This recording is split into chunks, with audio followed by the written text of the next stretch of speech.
Good evening and welcome to Pokopoko News tonight on MRIU TV Live. I'm NABBALE MIRIAM and here are the top stories making headlines tonight.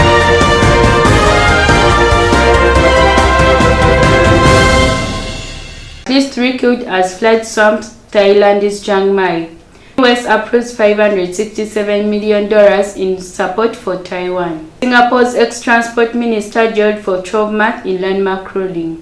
Israel slams UN probe on deliberate attacks to destroy Gaza's health system.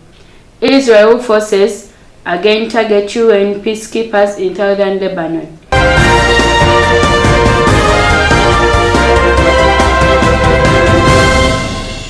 Here are the news in details.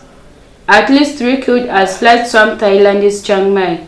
The city's Ping River burst its banks after reaching its highest level in 50 years. Our reporter has more about that. At least 3 people have been killed after flash floods swamped Thailand's northern city of Chiang Mai. The city, a popular tourist destination, was inundated by torrential rain as the Ping River swelled to 3.30 meters, in its highest level in 50 years on Saturday night. The river runs along the eastern edge of the city. Residents were forced to wade through thigh-high brown waters and some tourists evacuated from their hostels in trucks. Some shops were forced to close while the central train station was shut after flood waters poured inside. Train services to the city were also suspended. US approves $567 million in military support for Taiwan. The support is the latest move by Washington to boost the so-called Islamist military in the face of rising tensions with China. Our reporter has more about that. US approved $567 million in military support for Taiwan. United States President Joe Biden has approved $567 million in new defense support for Taiwan, the White House has said. In a brief statement on Sunday, the White House said Biden has delegated the Secretary of State to direct the drawdown of up to $567 million in defense articles and services of Department of Defense and military education and training to provide assistance to Taiwan. Singapore's ex-transport minister jailed for 12 months in landmark ruling. Israel sentenced to a year in jail in a rare corruption trial in the city-state that prides itself on a clean image. Our reporter has more about that. Is there anything to say? Anything to say about the sentencing?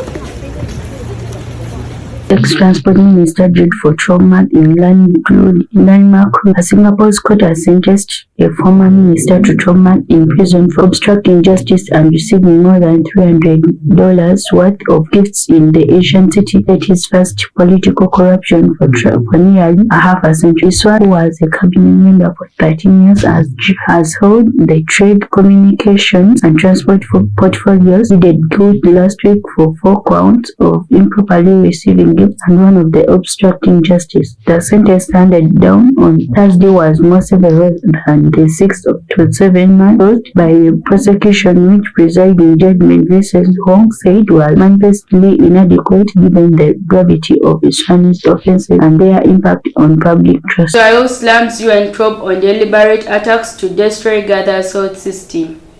Inquiry accused as Israel forces of killing and torturing medical personnel and restricting patients from leaving enclave. Our reporter Kayagareto has more about that. Israel slams UN probe on deliberate attacks to destroy Gaza's health system. Israel has slammed as outrageous a United Nations inquiry which concluded it was deliberately seeking to destroy the healthcare system in the Gaza Strip, accusing the investigators of bias. The UN Independent International Commission of Inquiry released a report in which it found Israel perpetrated concerted policy to destroy Gaza's healthcare system.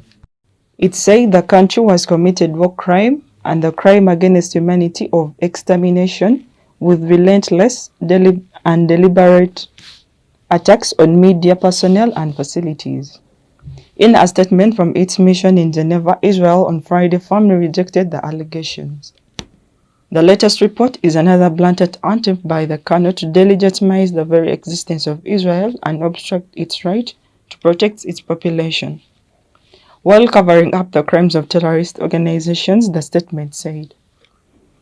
Multiple UN officials and reports have said that Israel has arrested thousands of Palestinians during its war on Gaza and stands accused of numerous cases of torture, noting allegations of widespread abuse of prisoners being held in Cominado in arbitrarily prolonged detentions, as well as the sexual abuse of men and women. The report is the second published by a three-person commission since the Hamas-led October 7 attack that started the current conflict. I remain Kayagarocho. Forces target UN peacekeepers in southern Lebanon.